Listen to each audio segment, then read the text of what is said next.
नवाज शरीफ वही कर रहे हैं जो भारत चाहता है।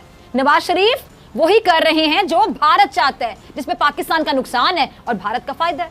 इतनी मोहब्बत है इन दोनों में। बगैर वीजे, बगैर पासपोर्ट नरेंद्र मोदी को पाकिस्तान की हदूद में दाखिल किया गया।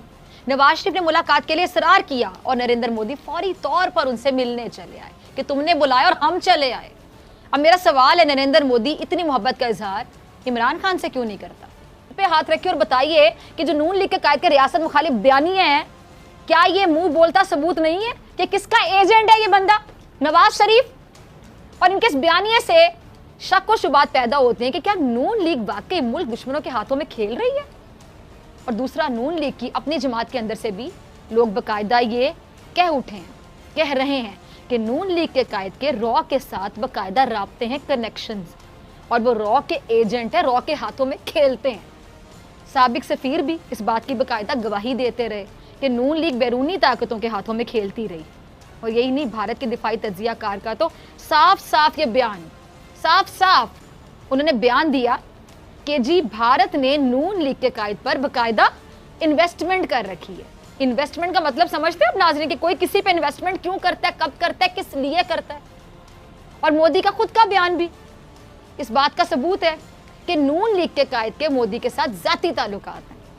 अब ये जाती ताल्लुकात क्यों बनाए जाते हैं, किस लिए बनाए जाते हैं, बच्चा बच्चा समझते हैं। अब ये वो सवालात हैं नाजरीन जो सोचने पर बाकायदा मजबूर कर देते हैं किसी भी अकल या शऊर रखने वाले को कि नून लीग भारत की ज़बान आखिर क्यों बोल रही है। दुश्मन की ज़बान में ज़रा आसान कर देती हूँ, दुश्मन की ज़बान बोलने वाले को क्या कहते हैं, दुश्मन के हाथों में खेलने वाले को क्या कहते हैं? दुश्मन, जब आप ऐसा बयान देते हैं और वहां से शादियाने बजते हैं दुश्मन मुल्क में, वहां का मीडिया बाकायदा ढोल की थाप पे रक्स शुरू कर देता है, तो शर्म से डूब मरना चाहिए ऐसे लोगों को कि जो दुश्मन के अल्फाज बोलते हैं, दुश्मन का एजेंडा चलाते हैं, दुश्मन के पत्ते खेलते हैं और फिर कहते हैं कि इनकी हुब्बुल वतनी पे सवाल ना उठाया जाए, इनको मुहिब्बे वतन कहा जाए। कैसे कहा जाए तुम लोगों को मुहिब्बे वतन? हरकतें हैं आप लोगों की मुहिब्बे वतन कहलाने वाली, दुश्मन के हाथों में आप लोग खेलते हैं। शर्म से डूब मरने का मुकाम है आप जैसे लोगों के लिए।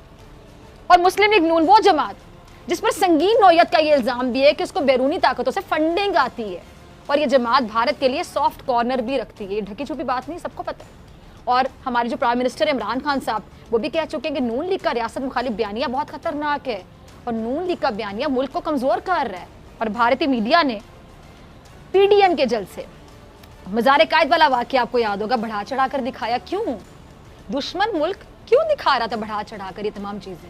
सोचिए, सोचे बगैर ही जवाब मिल जाए इन चीजों का। इतनी वाज़ेह हैं, इतनी क्लियर हैं कि सोचने की भी जरूरत नहीं है। और इनके भरपूर अंदाज में इतनी कवरेज की भारत ने क्यों? अंडरस्टूड सी बात है कि क्यों। अब सवाल ये भी पैदा होता है कि भारतीय मीडिया ने पाकिस्तान की ऑपोजिशन जमातों की जो पॉलिटिकल एक्टिविटी है उसकी इतनी भरपूर जो कवरेज की पहले कभी क्यों नहीं की? इस बार इतना बढ़ा चढ़ा कर क्यों, इतना बढ़ा चढ़ा कर क्यों पेश किया गया? इस बार ऐसा क्या खास था? इस बार भारतीय मीडिया जश्न क्यों मनाता रहा? तो ये भी कोई ढकी छुपी बात नहीं है। जहां अपनी फौज के खिलाफ बातें होंगी, इससे किसी और के नहीं बल्कि दुश्मन के कलेजे में ठंड पड़ेगी। और इसीलिए नाजरीन, इसीलिए भारतीय मीडिया ने उन बातों को मजीद बढ़ा चढ़ा कर, कहते हैं पिंक को रेड करना और रेड को मैरून कर देना, पिंक को रेड किया, रेड को मैरून किया, जो दिल चाहा बकता चला गया। भारतीय मीडिया बकता चला गया और पीडीएम की आदत के बयानात को उछाला गया। लेकिन मुझे भारतीय मीडिया से ज्यादा अफसोस इन लोगों पर है, ये जो चेहरे आप देख रहे हैं स्क्रीन पर, इन लोगों पर अफसोस है कि ये तो अपने थे, इन्होंने भारतीय मीडिया का एजेंडा बेचा है, बल्कि उनके मुंह में अल्फाज डाले। इनके इकदामात की वजह से भारतीय मीडिया वहां पे एंजॉय करता रहा, या पता नहीं उनकी डिक्टेशन की वजह से ये लोग बोलते रहे। सब चीजें क्लियर हैं। और भारत को शुरू से ही आपको पता है कि पाक फौज जो हमारी है, हमारी पाकिस्तान की फौज एक आंख नहीं भाती। लेकिन नून लीग ये सब कुछ जानते बूझते हुए भी पाक फौज और आला तरीन ओहदेदारों पर इल्जामात लगाने से बाज नहीं आती। तो ऐसे में कहने वाले तो कहेंगे ना कि नून लीग और इसके कायद बैरूनी ताकतों के हाथ में खेल रहे हैं, और वाकई खेल रहे हैं। और कितने सबूत चाहिए? बहुत बड़ा सबूत है, इनका बयानिया बहुत बड़ा सबूत है, इनके पीडीएम जलसों में तकरीरें जो बहुत बड़ा सबूत है, इनका फौज से बुक्स बहुत बड़ा सबूत है, फौज पर तनकीद, फौज पर इल्जामात की बुछाड़ बहुत बड़ा सबूत है, इनके रवैये, इनकी बॉडी लैंग्वेज बहुत बड़ा सबूत है। और कितने सबूत चाहिए कि नून लीग के कायद को उसामा बिन लादेन क्या करता था, सपोर्ट करता था, उनकी माली मदद करता था। अब ये माली मदद क्यों की जाती है, कैसे की जाती है, ये अपने आप में बहुत बड़ा सवाल है। एक बात मैं यहाँ ज़रूर मेंशन करना चाहूँगी, कहना चाहूँगी कि फंडिंग किसी को भी ऐसी नहीं की जाती, ऐसे ही, वो क्या कहते हैं हमारे पंजाबी में, एवं ही, ऐसे नहीं की जाती, एवं ही नहीं की जाती, कोई ना कोई वजह होती है, बड़ी बड़ी वजह होती है।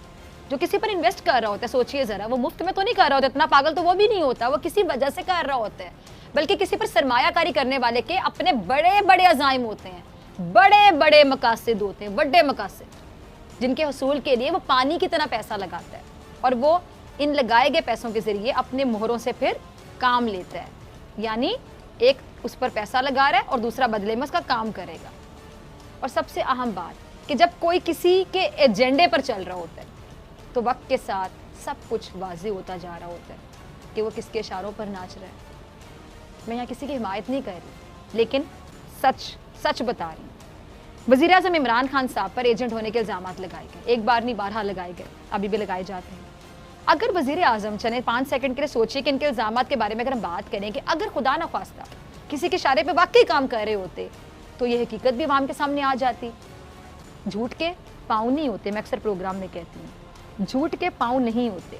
लेकिन वो शख्स तो हमेशा मकबूजा कश्मीर की आवाम का मुकदमा बहादुरी के साथ, इमरान खान साहब हमेशा बहादुरी के साथ हर प्लेटफॉर्म पे लड़ते हैं। इससे पहले किसी भी हुकूमत और हुक्मरान को क्या ये तौफीक हुई थी? पहले क्या पाकिस्तान में कोई वज़ीर-ए-आज़म की कुर्सी पे नहीं बैठा था? क्यों मुंह पे ताले लग जाते थे? क्यों नहीं बात करते थे कश्मीर के मामले पर जिस तरह ये इमरान खान साहब करते हैं? क्यों? वाज़ेह फ़र्क है सबके सामने, और मैं मेरिट पे तारीफ कर रही हूँ इनकी इस बात पर। अब वज़ीर-ए-आज़म पाकिस्तान मोदी को खुलेआम ललकार रहे हैं, भारत को बार बार वार्निंग दे रहे हैं कि वो अफगानिस्तान की सरजमीन को पाकिस्तान के खिलाफ इस्तेमाल ना करे। इमरान खान मोदी को खुलेआम हिटलर कह रहे हैं, इमरान खान को यहूदी एजेंट कहा जाता है, लेकिन यही इमरान खान साफ अल्फाज में कहते हैं कि हम इसराइल को किसी सूरत भी कभी भी तस्लीम नहीं करेंगे, हो ही नहीं सकता, हम नहीं करेंगे। अब फ़र्क वाज़ेह आपके सामने कि एक शख्स खुलेआम इसराइल को तस्लीम ना करने का कह चुका हो और दूसरी जानिब नून लीग इसराइल से बेहतर ताल्लुकात बनाने के लिए रातों रात अपने वफ्द इसराइल भेजती रही है। तो फिर इसराइल या यहूदी एजेंट कौन हुआ? यहूदी एजेंट कौन हुआ? ये फैसला करना मेरा नहीं ख्याल के मुश्किल है, बिल्कुल क्लियर है। और पीडीएम में शामिल ऑपोजिशन की जो नाराज इत्तेहादी जमात है, पीपल्स पार्टी के बिलावल, नून लीग के कायद को खुद मोदी का यार तक कहते रहे। नून लीग और इसके कायद के खिलाफ बैरूनी एजेंडे पर चलने की आवाज़ें चारों तरफ से आ रही हैं। और अब आबिदा हुसैन ने भी कहते ना कि गड़े हुए मुर्दे उखाड़ना शुरू कर दिए, क्योंकि नवाज शरीफ पर उसामा बिन लादेन से फंड्स लेने के इल्ज़ाम आज के नहीं हैं, ये बड़े पुराने हैं। बीबी शहीद मोहतरमा बेनज़ीर भुट्टो भी इससे पहले, आबिदा हुसैन साहब से पहले नवाज शरीफ पर बैरूनी फंडिंग लेने के इल्ज़ामात लगाती रही हैं। ज़रा देखिए अपने बीबी को, इस बात में कोई शक नहीं कि माजी में नून लीग के कायद इन्हें भारत का एजेंट कहते रहे, इनको गद्दारी के लक़ब देते रहे, तो इस बात में भी कोई हैरानी नहीं है कि नून लीग के कायद ने बेनज़ीर भुट्टो की हुकूमत के खात्मे के लिए बाहर से फंडिंग ना ली हो। नून लीग के कायद ने बेनज़ीर भुट्टो को कभी इक़्तिदार से निकालने और कभी उन्हें इक़्तिदार से दूर रखने के लिए अनगिनत पैसा खर्च किया। फिर फंडिंग बेनज़ीर भुट्टो को हराने के लिए किस तरह इस्तेमाल की गई, किस किस को पैसे बांधे गए, ये कोई ढकी छुपी बात नहीं है।